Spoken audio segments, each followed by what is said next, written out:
Hello student, तो start करते हैं हम आज का अपना वीडियो। तो जैसा कि आप सब जानते हैं, हमारे ऑर्गेनिक केमिस्ट्री के अंदर हम लोगों के पास में जो ऑर्गेनिक कंपाउंड्स होते हैं, राइट, उनका एक स्पेसिफिक नेम दिया जाता है।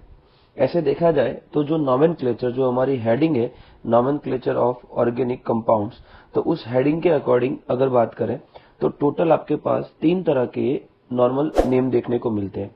एक होता है आपका ट्राइबल नेम, जो आपका ट्राइबल नेमिंग होता है, ठीक है, वो होता है। एक आपका होता है रूट नेम, ठीक है, और एक आपका हो जाता है आपका IUPAC नेम।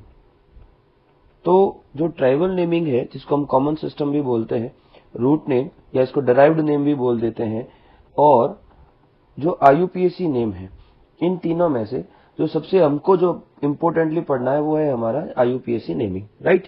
तो बेसिक बातें आप लोगों ने 11-12 में काफी बात पढ़ी होंगी, 10th में भी इसके बारे में डिस्कशन होता है। तो हम आज जो सीधा स्टार्ट करेंगे हमारा टॉपिक, बिल्कुल क्लियरली IUPAC सिस्टम पे स्टार्ट करेंगे, और हमको यहाँ पर IUPAC सिस्टम को डिस्कस करना है, राइट। तो देखिए, अब IUPAC सिस्टम को स्टार्ट करने से पहले कुछ चीजें हमको IUPAC सिस्टम के बारे में पता होनी चाहिए, राइट। IUPAC जो नेम होता है, वो नेम आपकी 3 चीजों से मिलकर बना हुआ होता है, ठीक है। एक होता है वर्ड रूट, दूसरा होता है आपका सफिक्स, और तीसरा होता है आपका प्रीफिक्स। आप सब जानते हो सफिक्स वो चीज होगी जो वर्ड रूट के आगे लगेगी। तो अगर जनरली हम बात करें तो हम लोग इस तरह से इसको समझ सकते हैं, वर्ड रूट आपके इधर सेंटर में आएगा, उसके आपके आगे आएगा, यहां पे आ जाएगा प्रीफिक्स, और यहां आपके इसके पीछे की तरफ आ जाएगा आपका सफिक्स। तो वर्ड रूट के बाद में लगने वाला हो जाएगा आपका सफिक्स, पहले लगने वाला हो जाएगा आपका प्रीफिक्स, ठीक है। अब जो प्रीफिक्सेस होते हैं ये भी 2 तरह के होते हैं, राइट। एक मैं यहां लिखूंगा प्राइमरी प्रीफिक्स, और यहां मैं लिखूंगा सेकेंडरी प्रीफिक्स। और ठीक इसी तरह से सफिक्स का जो ट्रेंड होगा वो इस तरह से होगा, प्राइमरी सफिक्स, और यहां हो जाएगा आपका सेकेंडरी सफिक्स, राइट। ये एक जनरल तरीका मैं आपको बता रहा हूं। अब पहले हम एक एक चीज को समझेंगे, राइट, कि सफिक्स क्या होता है, प्रीफिक्स क्या होता है, और किसमें किसको पढ़ना है हमको, हम उसकी बात करेंगे। तो सबसे पहले हम स्टार्ट करते हैं हमारा वर्ड रूट, राइट। तो वर्ड रूट क्या होता है, तो देखिए, वर्ड रूट एक्चुअली आपका क्या हो जाएगा, जो कार्बन का नंबर होता है, ठीक है, इसका मतलब क्या होता है, ये डिनोट क्या करता है, total number of carbon atoms को डिनोट करता है। चलिए, अब कार्बन एटम को डिनोट करने के लिए क्या होता है, तो हम लोगों को ध्यान में रखना है कुछ स्पेसिफिक टर्म्स को, सबको पता होना चाहिए। ये 10th की बातें हैं सारी, अभी तक तो मैं बता रहा हूं वो। कार्बन 1 को हम बोलते हैं मैथ, ओनली मैथ, उसके आगे कुछ नहीं लिखना है आपको, है ना। कार्बन 2 को बोल देते हैं एथ, फिर 3 कार्बन होने पर प्रॉप, 4 होने पर ब्यूट, 5 होने पर पेंट, फिर आपके हो जाएगा हैक्स, फिर आपका हो जाएगा C7 पे हैट, फिर आपका हो जाएगा आपका ऑक्ट, नॉन, डैक, और अगर आपको कोई पूछे 11 वगैरह को क्या हो जाएगा, तो अनडैक, 12 हो जाए तो डोडैक, और ऐसे ही सब कुछ चलता रहेगा। डोंट वरी, आपको 10th से ज्यादा बहुत कम देखने को मिलेंगे कंपाउंड्स, फिर भी 12 तक हमने बता दिए, उसके आगे आपको जरूरत शायद तक नहीं पड़ने वाली है, राइट। तो ये आपको टर्म याद रखनी है। ये सिर्फ कहाँ यूज करने हैं, आपको किसी भी मॉलिक्यूल में, फॉर्मूले में कार्बन टोटल काउंट करने में, और कार्बन काउंट करने का भी तरीका है। सारे काउंट नहीं होते हैं, जो हम रूल्स पढ़ेंगे कुछ IUPAC के, उसमें हम देखेंगे कि कार्बन के नंबर काउंट कब करने हैं, लॉन्गेस्ट चेन रूल, और आपको यहाँ पे नंबरिंग वगैरह देने के बाद में जो है वो आपको कार्बन नंबर काउंट करने पड़ेंगे, और उस चेन में जितने कार्बन नंबर आएंगे उसके अकॉर्डिंग हमको ये वाले वर्ड रूट लिख देने होते हैं, राइट। चलिए, अगर हम बात करें सेकंड पॉइंट की हमारे, तो जो सेकंड पॉइंट है, वो सेकंड पॉइंट हमारा हो जाता है सफिक्स का। किसका हो जाता है, सफिक्स का। तो अब इसको ढंग से समझेंगे आप। सबसे पहले हम स्टार्ट कर देते हैं सफिक्स, राइट। तो सफिक्स है, जैसा कि मैंने बताया, ये 2 टाइप के होते हैं। कहाँ लगते हैं? After the word root. After the word root इनको लगाया जाएगा। पहले प्रीफिक्स लग जाएंगे और वर्ड रूट के बाद में क्या लग जाएंगे? आपके सफिक्स लग जाएंगे, राइट। अब जो सफिक्स है, जैसा कि हमने बताया, 2 टाइप के होते हैं। तो पहला हम देख लेते हैं प्राइमरी सफिक्स। पहला हमारा हो जाता है प्राइमरी सफिक्स। अब देखिए, प्राइमरी सफिक्स जो है वो क्या डिनोट करेगा? तो सिंपली ध्यान में रखना है, ये हमेशा टाइप ऑफ लिंकेज समझ लीजिए या बॉन्ड समझ लीजिए, और bonding in between carbon atoms. Carbon atom के बीच में किस टाइप की बॉन्डिंग है उसको ये डिनोट करता है प्राइमरी सफिक्स। मतलब आपको पता है कार्बन के बीच में 3 तरह की बॉन्डिंग हो सकती है। सिंगल बॉन्ड हो सकते हैं, कार्बन कार्बन के बीच डबल बॉन्ड, और कार्बन कार्बन के बीच ट्रिपल बॉन्ड हो सकता है। और ऐसे केस में आपका अगर सिंगल बॉन्ड है तो आपका सफिक्स लग जाएगा इन, डबल बॉन्ड है तो इन, और ट्रिपल बॉन्ड है तो आई। ये आपको ध्यान में रखना है, और ये हमेशा प्राइमरी सफिक्स की फॉर्म में ही लिखा जाता है, राइट। आ रही है बात समझ में? अब यहाँ पर मैं आपको और एक स्पेशल नोट समझाता हूँ। क्या आपको कोई कंपाउंड मिले जिसमें सिर्फ एक ही डबल बॉन्ड है, ठीक है, कोई दिक्कत नहीं है। सारे सिंगल बॉन्ड है, कोई दिक्कत नहीं है। कोई एक ट्रिपल बॉन्ड है, कोई दिक्कत नहीं है। लेकिन अगर किसी में 2 या ज्यादा, 2 और मोर, डबल और ट्रिपल बॉन्ड्स हैं, देन आपको क्या करना है? देन आपको उनके आगे डाई या ट्राई या टेट्रा लगाने होंगे। फॉर एग्जाम्पल, अगर हम बात करें CH3, CH double bond, CH single bond, CH double bond, और यहां आ गया आपका CH, और ये हो गया CH3। आ रही है बात समझ में आपको? एक बार देख लेते हैं। CH3 CH डबल बॉन्ड, तो यहां हो गए वैलेंसीज लगभग कंप्लीट है। चलिए, तो अगर हम बात करें तो इनमें क्या देखना है आपको? 2 डबल बॉन्ड आपको दिख रहे हैं। अब कार्बन अगर देखें तो 1 2 3 4 5 6 कार्बन है। तो 6 कार्बन के लिए रूट आ गया, वर्ड रूट आ गया हेक्स, ठीक है। आगे कुछ होने से रहा, अभी हमको कुछ नहीं देखना है, क्या होता है हमको पता भी नहीं है, हमने ले लिया हेक्स। अब हेक्स में देखिए नंबरिंग वगैरह की बात करें तो अगर यहां से देते हो तो 1 2 3 4 5 6, और अगर यहां से देते हो तो 1 2 3 4 5 6। देखो यहां से चलते हो तो 2 पर आता है डबल बॉन्ड और 4 पर आता है डबल बॉन्ड, और यहां से चलते हो तब भी 2 पर आता है डबल बॉन्ड और 4 पर आता है डबल बॉन्ड। देखो डबल बॉन्ड हम फर्स्ट कार्बन को देख लेंगे, मतलब जो पहले जिस पे आता है। देखो यहां से चलते हो आप तो पहले इस कार्बन पे आ रहा है, तो ये वाला सेकंड नंबर कहलाएगा, ये वाला मत कह देना डबल बॉन्ड वाला। फिर उसके आगे 3 के बाद में 4 वाले पे आ रहा है, तो इधर से चलते हो तो 2 और 4, और इधर से भी चलते हो तो 1 2 पे आ रहा है और 4 पे आ रहा है। दोनों जगह सेम है तो किसी भी तरह जा सकते हो आप। तो हेक्स 2,4। अब यहां पर डाई लगाना पड़ेगा। डबल बॉन्ड के लिए आएगा इन, और 2 है इसलिए क्या लग गया? डाई। 3 होते तो ट्राई, 4 होते तो टेट्रा। अगर सिंगल एक ही डबल बॉन्ड या ट्रिपल बॉन्ड है तो डाई ट्राई लगाने की रिक्वायरमेंट नहीं है। ये आपको ध्यान में थोड़ा सा रखना है इस पॉइंट के साथ में। आ रही बात समझ में? तो कब डाई ट्राई लगाना है? तो जब डबल बॉन्ड एक से ज्यादा हो तो आपको वहां पर डाई ट्राई लगाने जरूरी हो जाती है। राइट, बात समझ में आ गई? ठीक है, तो एक कुछ एग्जाम्पल ले लेते हैं हम लोग, ठीक है। तो जैसे हम एग्जांपल लेते हैं, पहले सबसे सिंपल टाइप के CH3 CH2 CH3। तो मैं सिर्फ कॉमन स्टार्ट कर रहा हूं नेमिंग। और अभी देखिए, मैं आपको पहले एक बार क्लियर कर दूं कि हम लोग जो पढ़ने वाले हैं, ये हम अभी जो हमारा फर्स्ट फेज चल रहा है, हम बात कर रहे हैं एलिफेटिक कंपाउंड के नॉमेनक्लेचर की। अभी हम कोई एरोमेटिक या कोई भी फंक्शनल ग्रुप वगैरह की अभी स्टार्टिंग में बात नहीं करें, सिंपल चलेगा। लंबी सीरीज चलाएंगे वीडियोस की जिसमें आपका पूरा पॉइंट क्लियर हो जाए। राइट। तो अभी हम लोग नॉर्मली अल्केन से अल्काइंस की बात करेंगे, एलिफेटिक कंपाउंड्स की। तो 3 कार्बन है, तो 3 कार्बन के लिए क्या आ गया, प्रोप। ठीक, सभी सिंगल बॉन्ड है, एन, दैट्स इट, नाम कंप्लीट, प्रोपीन। और उसके अलावा कुछ भी याद नहीं रखना है। ठीक है। अब अगर CH3 CH2 CH double bond CH2 ऐसा कुछ होता तो 4 कार्बन हो गए, ब्यूट। ठीक है।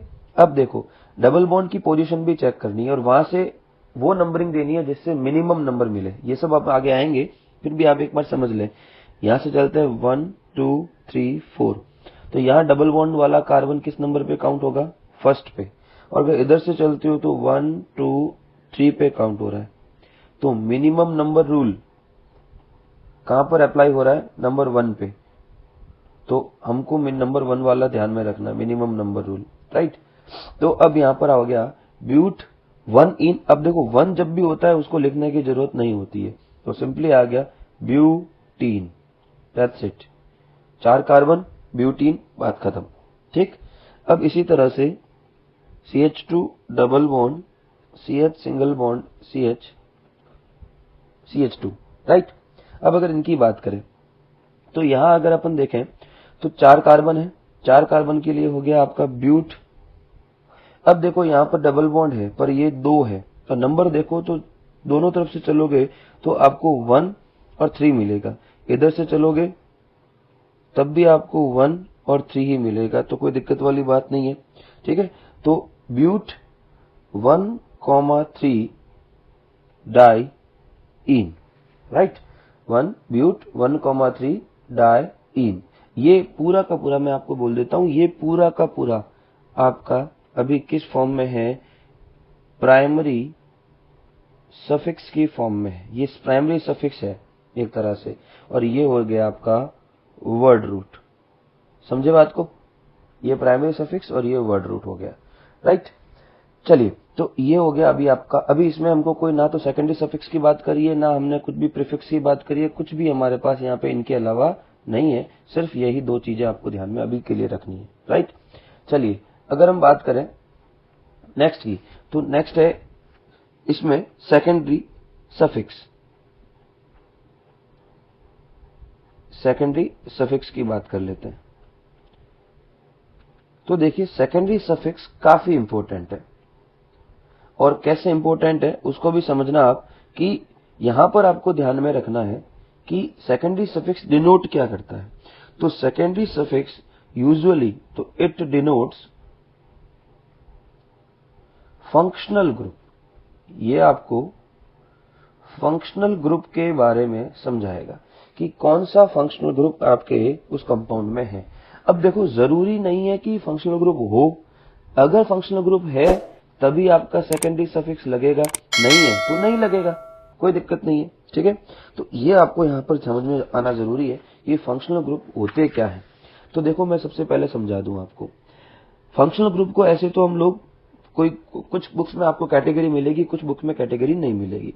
तो जो फंक्शनल ग्रुप्स है उनकी हम कैटेगरी बना सकते हैं चाहे तो, है ना। मैं मेरे हिसाब से अगर आपको बताऊं तो आप 2 कैटेगरी इसकी मान सकते हैं। कौन सी वाली, एक तो functional group with carbonyl group, functional group with carbonyl group. और कार्बोनाइल ग्रुप क्या होता है, ये वाला जो ग्रुप होता है, ये ग्रुप कार्बोनाइल ग्रुप कहलाता है। तो ऐसे फंक्शनल ग्रुप जिनमें ये कार्बोनाइल ग्रुप होता है उनकी बात कर लेते हैं। और दूसरे फंक्शनल ग्रुप होंगे विदाउट कार्बोनाइल वाले, राइट। तो अगर हम कार्बोनाइल वालों की बात करें, ठीक है, तो कुछ एग्जांपल ले लेते हैं। सबसे पहला ले लेते हैं हम लोग एल्डिहाइड। ठीक है। एल्डिहाइड का आपको सिंबल होता है CHO, और इसको आप इस तरह से भी लिख सकते हो C डबल बॉन्ड OH। ये जो डैश बता रखा है ये उस कार्बन चेन से जुड़ेगा जिसकी हम बात कर रहे थे। जो कार्बन चेन हम बनाएंगे उनके साथ में ये जुड़ने वाली साइट है। ठीक है। लगे हाथ इसके कुछ हम लोग सफिक्सेस के नेम पढ़ लेते। तो इसका सफिक्स लग जाता है इस ग्रुप का अल। क्या लग जाता है, अल लग जाता है। सेकंड आपका हो जाता है carboxylic acid. Carboxylic acid, simply इसको इस तरह से लिखते हैं, और अगर पूरा ओपन करके बताएं आपको तो ये कुछ इस तरह से। और आप देख सकते हैं इन सब में C डबल बॉन्ड O आपको दिख रहा है, और इसका वर्ड हो जाता है ओइक एसिड। क्या हो जाता है? Oic acid. थर्ड की बात करते हैं हम लोग, तो कार्बोक्सिलिक एसिड के बाद में हम बात करें तो कीटोन्स। कीटोन्स की अगर हम बात करें तो ये कुछ इस तरह से लिखा जाएगा, ठीक कार्बोनिल जैसे ही आप कह सकते हो, पर ये इसमें आगे आर ग्रुप जुड़ता है और कार्बोनिल जस्ट एक ग्रुप शो कर रहा है अपने आप को, और कीटोन में यहाँ पर आर या आर कोई भी अल्काइल ग्रुप हो सकता है। ठीक है, तो अब इसको हम शो करते हैं, तो ऐसे ही कैसे आ गया, कोई दिक्कत नहीं है इसको बनाने में। ये हो गया कीटोन, और इसका जो आपका टर्म बन जाता है वो बन जाता है ऑन, है ना। इसका सफिक्स क्या बन जाता है? ऑन। बात करते हैं हम लोग फोर्थ की, तो फोर्थ हो जाते हैं एस्टर्स या ईस्टर्स बोल देते हैं इनको, और इसकी जो टर्म्स बन जाती है वो बन जाती है COOR, या इसको कुछ इस तरह से लिखा जाता है। ठीक है, और इसका आपका जो हो जाता है इसका एल्काइल OH या एल्केनोएट, एल्काइल OH या कई बार एल्केनोएट भी बोल देते हैं, OATE। ये थोड़ा सा इसको समझ लेना, ये थोड़ा स्पेसिफिक नाम है, एल्काइल और फिर O8। ये मैं जब आपको एक अलग अलग में सारे फंक्शनल ग्रुप समझाऊंगा तब आपको समझ में आ जाएगा। OATE, alkyl OH, right. उसके बाद में हम बात करते हैं E की, तो अब उसके आगे आ जाते हैं एसिड क्लोराइड्स, एसिड क्लोराइड्स, और इसको जनरली लिख देते हैं COCl से। एलैबोरेट करें तो C डबल बॉन्ड OCl, और इसका जो टर्म हो जाता है वो हो जाता है OYL, ऑयल क्लोराइड। ठीक है, नेक्स्ट हम बात करें तो D की, तो acid amide, sorry acid amides, normally amides कह सकते हो आप, ठीक है। तो ये हो जाते हैं आपके CONH2, और ऐसे लिख सकते हो आप एमाइड्स, राइट। और इसका जो सफिक्स बन जाता है वो बन जाता है एमाइड। ठीक है, उसके अलावा एक आपका एनहाइड्राइड होता है, एनहाइड्राइड्स। इसमें क्या होता है, आपको 2 कार्बोनिल ग्रुप देखने को मिलेंगे, ये इस तरह से। तो ये जो होता है ये कहलाता है आपका एसिड एमाइड्स, और इसके थोड़ा सफिक्स वगैरह जो है हम लोग आराम से बाद में डिस्कस करेंगे, काफी इंपॉर्टेंट ये आपका हो जाता है, लास्ट में इसको हम डिस्कस करेंगे। तो ये कुछ एग्जाम्पल हो जाते हैं जिनके पास में कार्बोनिल ग्रुप देखने को मिलता है। एक दो एग्जाम्पल और भी है, लेकिन अभी जो मेजर एग्जाम्पल हम उन्हीं की बात कर रहे हैं, राइट। अगर बात करें हम लोग दूसरे टाइप की, जिसमें फंक्शनल ग्रुप की हम बात कर रहे हैं, जिसमें कार्बोनिल ग्रुप नहीं होगा, तो हम लिखेंगे functional group without carbonyl group. ऐसे फंक्शनल ग्रुप जिनमें कार्बोनाइल नहीं होता, हम उनकी बात करें तो उनमें आपका सबसे पहला आ जाता है अल्कोहल। अल्कोहल का सिंबल हो जाता है OH, राइट।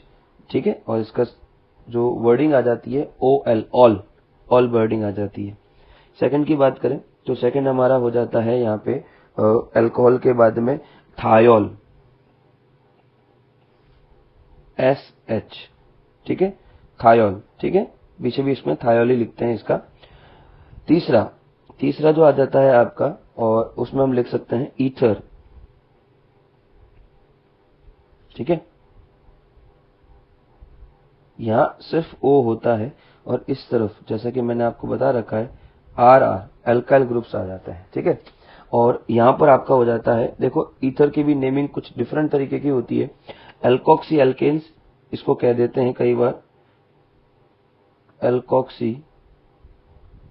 एल्केन्स बोल देते हैं। ये थोड़ा एक अलग तरीके से आपका यहां पर सिस्टम बन जाता है। अगर बात करें नेक्स्ट की, तो ईथर के बाद में अगर हम लिखें तो फोर्थ नंबर आपका हो जाएगा साइनाइड्स। ठीक है, तो साइनाइड सिंबल हो जाता है आपका CN, और इसको बोलते हैं नाइट्राइल। फिफ्थ हो जाएगा आपका आइसोसाइनाइड्स। ठीक है, यहां पर आप NC लिखेंगे। ठीक है, और इसमें नॉर्मली आप आइसोसाइनाइड या आइसोनाइट्राइल कह सकते हो। ठीक है। 6th नंबर आपका हो जाता है एमीन्स, ठीक है, NH2, और नॉर्मली भी इसको एमीन्स के नाम से ही जाना जाता है।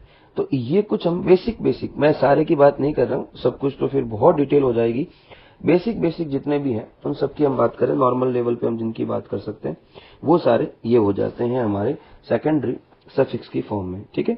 ये ध्यान रखना है। अब इसमें कुछ इंपॉर्टेंट बातें सेकेंडरी सफिक्स के साथ में।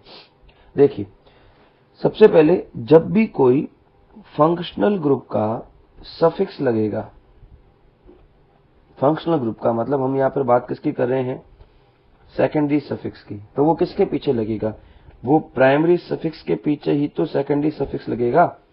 यहां आगे तो कौन होगा, वर्ड रूट, और उसके आगे लगेगा प्राइमरी सफिक्स, और उसके बाद में लगेगा सेकेंडरी सफिक्स। तो प्राइमरी सफिक्स कौन कौन से होते हैं, या तो एन होगा, या इन होगा, या आइन होगा। तो जब भी सेकेंडरी सफिक्स प्राइमरी सफिक्स के पीछे लगेगा, एन, इन और आइन के जो ई टर्म्स हैं वो हट जाएंगे। फॉर एग्जाम्पल, जैसे मैं बात करूं इथेन की, और ये है इथेन, ठीक है, ये लीजिए। अब अगर इस इथेन में यहां से एक हाइड्रोजन शिफ्ट हो जाए, OH लग जाए, ठीक है, समझाने के लिए बता रहा हूं, CH3 CH2 OH, मतलब एक H बाहर निकल के उसकी जगह OH लगा है, ठीक है। तो इथेन से अब जो नई टर्म बनी वो क्या बनेगी, इथेन, और फिर लग जाएगा ऑल, इथेनॉल। क्या समझे, ई हट गया, जब भी इसके साथ में सफिक्स लगा तो क्या हट जाएगा, ई हट जाएगा, इथेनॉल। देखो सारे केस में तो नहीं, लेकिन मोस्ट ऑफ के केस में ऐसा ही होता है, ठीक है। जैसे आप कहोगे सर किसके केस में नहीं होता, मैं एक एग्जांपल देना चाहूंगा, जैसे साइनाइड वाले केस में। कैसे, जैसे यही सेम चीज CH3 और CH2, और यहां मैं लगा दूं CN। अच्छा, मैं एक बात और पहले से ही क्लियर कर दूं आपको, जितने भी फंक्शनल ग्रुप हैं और जिनके खुद के फंक्शनल ग्रुप में कार्बन है, कार्बन कंटेनिंग फंक्शनल ग्रुप, यहां मैं कार्बोनाइल नहीं बोल रहा हूं, कार्बन कंटेनिंग, जैसे कि हमारा यहां पे नाइट्राइल और आइसोनाइट्राइल, तो यहां पे नाइट्राइल, और अगर ये जुड़ रहा है, कार्बन साइनाइड वाला जुड़ रहा है, वो सारे कार्बन काउंट होंगे। मतलब अगर आपने CH3 CH2 और CHO लिखा है तो ये कार्बन नंबरिंग में काउंट होगा, वर्ड रूट में काउंट होगा, साइनाइड वाले केस में भी काउंट होगा। इसको आपको अवॉइड नहीं करना है। सर अगर नहीं है कोई दूसरा तो नहीं करना है, अगर OH ही है तो नहीं करना है, हमारे पास में इसको नहीं करना है। NH2 लगा है तो कोई कार्बन नहीं है तो काउंट नहीं करना है, तो वो यही होंगे, 2 कार्बन होंगे इनके पास, इथेनॉल बोल देते हैं। लेकिन ये एथ नहीं होगा, ये प्रॉप से होगा, राइट। तो पहली बात तो 1 2 और 3 कार्बन कितने हैं, प्रॉप 3, तो हो गया प्रॉप, और सिंगल बॉन्ड है तो प्रोपेन, ठीक। अब प्रोपेन में इसमें आगे लग जाता है नाइट्राइल, क्या लग जाता है, नाइट्राइल लग जाता है। तो अब आपको यहां पर जो नाम देना है वो आपको देना है प्रोपेन, और ई आपका रहेगा और पीछे आ जाएगा नाइट्राइल, ठीक है।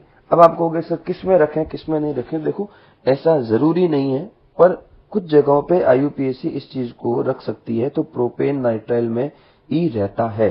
अभी के लिए आप एक एग्जांपल ध्यान में रखें, बाकी लगभग सारों में ई हट जाता है, ठीक है, ई नहीं रहता है। कई बार मान लो गलती से अगर आप यहाँ पे ई हटा भी देते हो, तो एक नॉर्मल केस में अगर आपके पास ऑब्जेक्टिव पेपर है तो हो सकता है आपके पास ऑप्शन होगा तो कोई दिक्कत नहीं आएगी, बट इन जनरल इस चीज को हम अवॉइड कर देते हैं। अगर लिखा है तो भी ठीक है और नहीं लिखा है तब भी ठीक है, राइट। तो ये आपको थोड़ा सा ध्यान में रखना है कि कब आपके लगेगा कब नहीं लगेगा, ई कब हटेगा। और एक मैंने जो लाइन आपको भी जो सेकंड वाला पॉइंट समझाया कि कार्बन कंटेनिंग जितने भी फंक्शनल ग्रुप हैं उनके कार्बन काउंट होते हैं, उनके कार्बन जो है आपको ओमिट नहीं करने हैं। देखो इस प्रोपेन नाइट्राइल के पीछे जो IUPAC एक रूल देती है, वो रूल मैं आपको समझा देता हूं, शायद आपके कभी सुनने में नहीं आया होगा, ठीक है। वो रूल क्या है, वो रूल ये कहता है कि अगर आपका जो सेकेंडरी सफिक्स है, देखो मैं यहां पे बता देता हूं कि if the secondary suffix begins with a, I, o, u और y, a, I, o, u और y। अगर आपका सेकेंडरी सफिक्स इससे स्टार्ट होता है, जैसे कि एन, आइन, ठीक है, या ऑल, अल, ये जो अपन ने जितने भी पढ़े, ठीक है, अगर आपका इनसे स्टार्ट होता है, ऑइक एसिड, ये सब क्या है? Secondary suffix. ये तो प्राइमरी हो गए, सेकेंडरी सफिक्स हो गया है ना, ऑन, ये जितने भी है इन सबसे देखो, ए से है, कोई आई से, कोई ओ से, कोई यू से और कोई वाई से। जो भी सेकेंडरी सफिक्स इन टर्म से स्टार्ट हो रहा है, यहां पर आप वोवेल्स वगैरह का दिमाग मत लगा देना, इनसे अगर स्टार्ट हो रहे हैं तो उनका तो ई हटेगा, रिमूव होगा।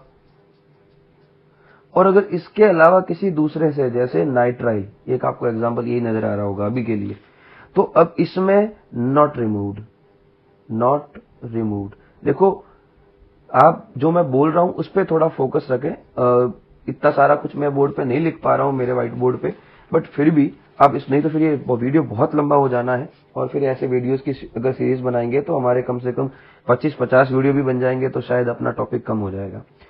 तो ध्यान रखना है कि ए, आई, ओ, यू और वाई से अगर कोई सेकेंडरी सफिक्स स्टार्ट होता है तो उस केस में ई रिमूव होगा, और अगर इसके अलावा कोई दूसरा आपका कोई भी अगर सेकेंडरी सफिक्स है और उसमें ये यहां से स्टार्ट नहीं हो रहा है तो उसमें ई हटेगा नहीं। समझ में आ रही है बात? पॉइंट क्लियर है? चलें आगे। चलिए हम नेक्स्ट की तरफ आगे बढ़ते हैं। तो सफिक्स हम लोगों ने कंप्लीट कर दिए हैं, अब बारी आ रही है प्रीफिक्सेस की। ठीक है, तो अब हम लिखते हैं प्रीफिक्स। तो देखिए प्रीफिक्स क्या होगा, वर्ड रूट के आगे की तरफ लिखा जाएगा प्रीफिक्स। ये वर्ड रूट के कहां आएगा? आगे। वर्ड रूट के पीछे की बात हम कर चुके हैं, प्राइमरी सफिक्स कर चुके हैं और सेकेंडरी सफिक्स कर चुके हैं। प्राइमरी सफिक्स होते हैं आपके एन, इन या आइन, और सेकेंडरी सफिक्स आपका होता है फंक्शनल ग्रुप। ठीक है, अब प्रीफिक्सेस की बात। तो प्रीफिक्सेस भी आपने बताया, आप ये अपन ने पढ़ा, दो तरह के होते हैं। पहला कौन सा? Primary prefix. प्राइमरी प्रीफिक्स की बात कर रहे हैं। तो देखिए प्राइमरी प्रीफिक्स जो होता है ये हमेशा एक ही तरह का होता है, और वो होता है साइक्लो। अगर आपका कंपाउंड साइक्लिक है, साइक्लिक कंपाउंड के लिए ही प्राइमरी प्रीफिक्स लगता है, उसके अलावा प्राइमरी प्रीफिक्स कभी नहीं लगता। ये साइक्लिक कंपाउंड या साइक्लिक कंपाउंड जो है उन्हीं में आपका ग्रुप लगेगा, और ये प्रीफिक्स क्या है? साइक्लो। कौन सा प्रीफिक्स है? साइक्लो। फॉर एग्जाम्पल अगर आप जो साइक्लिक नहीं है उनकी बात करें तो CH3, CH2, CH3, तो ये तो क्या है? प्रोपेन। लेकिन अगर यही मैं इसको प्रोपेनी कंपाउंड बनाऊं, लेकिन ये प्रोपेन है ना, आपको 3 कार्बन वाला प्रोपेन यहां पर जो है वो साइक्लिक फॉर्म में इस तरह से दिख रहा है, तो इसका नाम क्या दोगे? तो क्योंकि ये साइक्लिक है तो इसके नाम के आगे लग जाएगा साइक्लो प्रोपेन। क्या समझे? क्या नाम हो जाएगा इसका? Cyclo propane. ये आपको ध्यान में रखना है, यहां पर आपको ये चीज समझनी है। यहां पर जो ये वर्ड लगा है साइक्लो, तो साइक्लो प्रोपेन। एक मैं आपको और बता देता हूं, रिप्रेजेंटेशन ऑफ फॉर्मूला में आता है। कई बार क्या होता है कि इन कार्बन्स को हम अवॉइड कर देते हैं, ओमिट कर देते हैं, मतलब इनको हम इग्नोर करके अगर हम सिर्फ इससे ट्राइंगल बनाकर रिप्रेजेंट करें, ये साइक्लोप्रोपेन की ही स्ट्रक्चर है। ये भी आपको मैं बताऊंगा फॉर्मूला रिप्रेजेंटेशन में, डैश लाइन फॉर्मूला या फिर जिगजैग या इनसे कैसे रिप्रेजेंट करते हैं, कंडेंस्ड फॉर्मूला वगैरह। तो एक बार ये शायद 11th में आपने पढ़ भी रखे होंगे। तो कार्बन्स को हम लोग कॉर्नर्स की फॉर्म में लिखते हैं, और हाइड्रोजन को यहाँ पे हम लोग इग्नोर कर जाते हैं, वो हम लोग अंडरस्टूड हो जाता है अपने आप। ठीक इसी तरह से अगर मैं इस तरह का कोई एक स्क्वायर बनाऊं, डिब्बा बना दूं, तो अब इसमें कार्बन कितने हैं? तो 1, 2, 3 एंड 4, 4 कार्बन है। साइक्लिक है तो नाम बन गया साइक्लो, और 4 कार्बन के लिए आ गया ब्यूटेन। सर ब्यूटेन क्यों बोला, सभी सिंगल बॉन्ड नजर आ रहे हैं आपको। जब वैसे मैं एक इसी का ऊपर वाला एग्जांपल लेता हूं, यही मैंने बनाया और यहां मैंने लगा दिया डबल बॉन्ड, तो ये क्या कहलाएगा, साइक्लो ब्यूटीन, सॉरी प्रोपीन, क्या कहलाएगा ये, साइक्लो प्रोपीन, प्रोपीन, क्योंकि क्या आ गया है, डबल बॉन्ड आ गया है, राइट। इसी तरह से अगर मैं इसमें डबल बॉन्ड लगा दूं तो क्या हो गया, ये साइक्लो ब्यूटीन, राइट। चलिए, तो ये कुछ एग्जांपल हो जाते हैं हमारे प्राइमरी प्रीफिक्सेस के। अब अगर हम बात करें सेकेंडरी प्रीफिक्स की, तो अब हमारा टॉपिक हो जाएगा सेकेंडरी प्रीफिक्स। तो जो सेकेंडरी प्रीफिक्स है उसकी हम बात करें तो सेकेंडरी प्रीफिक्स आपका कुछ स्पेशल होता है, ठीक है। आईयूपीएससी नोमेनक्लेचर में क्या होता है, कुछ कैरेक्टरिस्टिक ग्रुप होते हैं, सम ग्रुप्स जिनको फंक्शनल ग्रुप नहीं माना है, मतलब some groups which are not considered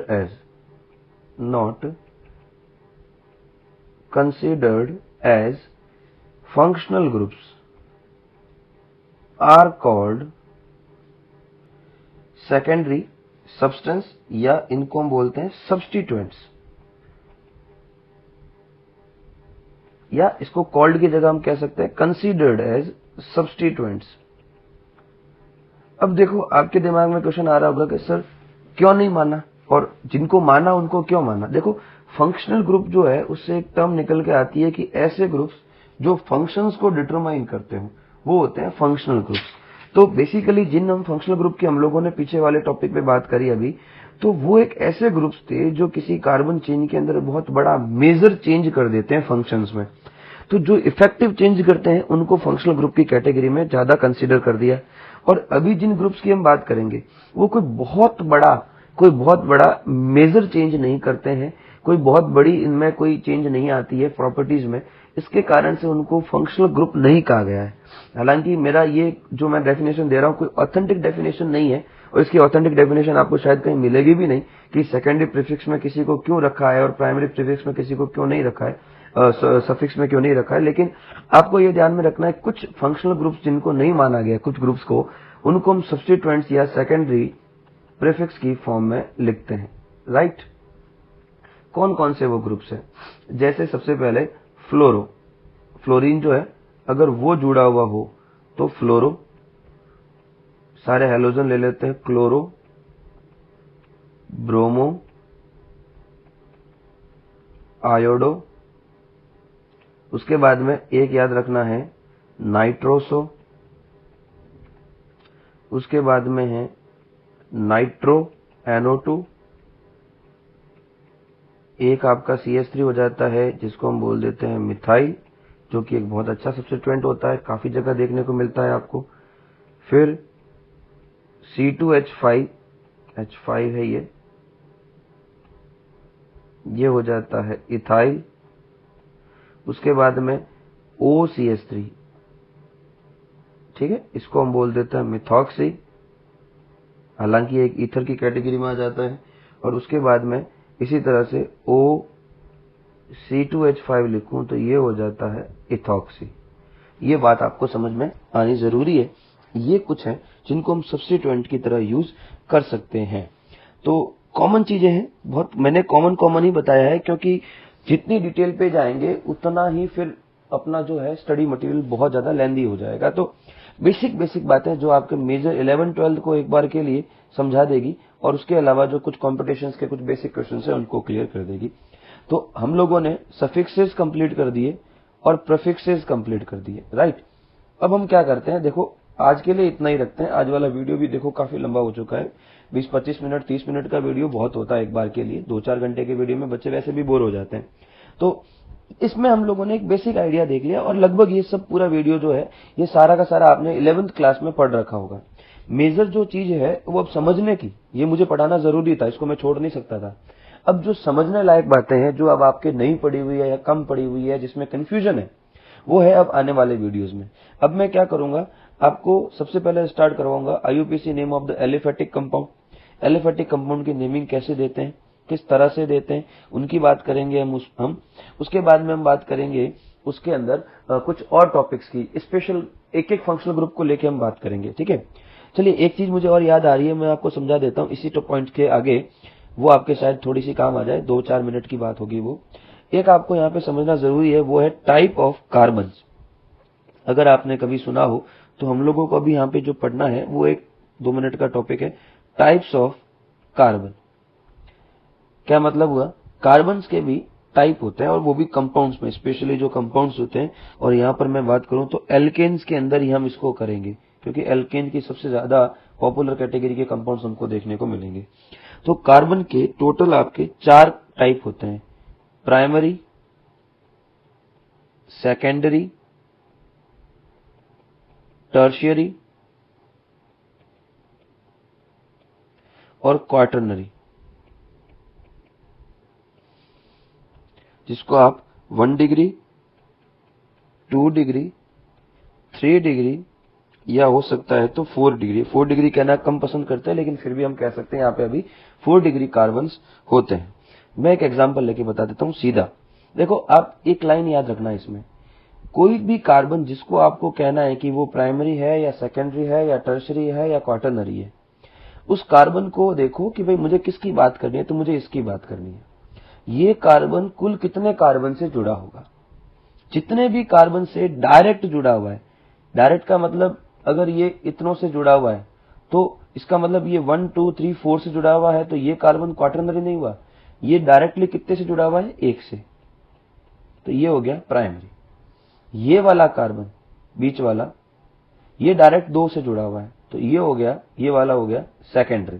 तो इसी तरह से मैं एक स्ट्रक्चर बनाता हूं, उसमें आपको समझाता हूं। CH3, CH2, CH, CH3, यहां अपन बना देते हैं कुछ इस तरह से, ये लीजिए, राइट। अब आप सिर्फ इतना देखिए, जैसे ये फर्स्ट है, तो ये हमारा जो पहला कार्बन है वो कितने कार्बन के कांटेक्ट में है, तो ये हमारा कार्बन टोटल एक ही कार्बन से कांटेक्ट में है, इसलिए ये कौन सा डिग्री का हो गया, 1 डिग्री हो गया, मतलब प्राइमरी कार्बन है। हम इस कार्बन की बात करें तो ये कार्बन टोटल 2 कार्बन से जुड़ा हुआ है, इसलिए कितने का हो गया, 2 डिग्री का हो गया। ये कार्बन जो है टोटल 3 कार्बन से जुड़ा हुआ है, ये और ये, इसलिए ये हो गया 3 डिग्री का। अगर ऊपर वाले को देखें तो ये एक ही कार्बन से जुड़ा हुआ है, इसलिए ये हो गया 1 डिग्री का। इसको ध्यान से देखो तो ये टोटल 4 कार्बन से जुड़ा हुआ है, एक इधर, 2 ये, तीसरा और चौथा, तो ये हो गया आपका 4 डिग्री। ऊपर वाला ये 1 डिग्री का हो गया, ये भी 1 डिग्री का। इसकी बात करें तो ये 2 डिग्री का, और इसकी बात करें तो ये 1 डिग्री का कार्बन हो जाता है। तो ये एक आपको चीज समझनी थी कि 1 डिग्री कार्बन, 2 डिग्री कार्बन और 3 डिग्री कार्बन क्या होते हैं। अब हम जो नेक्स्ट वीडियो है उसमें हम बात करेंगे कि कैसे नाम दिया जाता है, नेमिंग के कुछ कॉमन रूल्स हैं, उनकी हम बात करेंगे डिटेल में।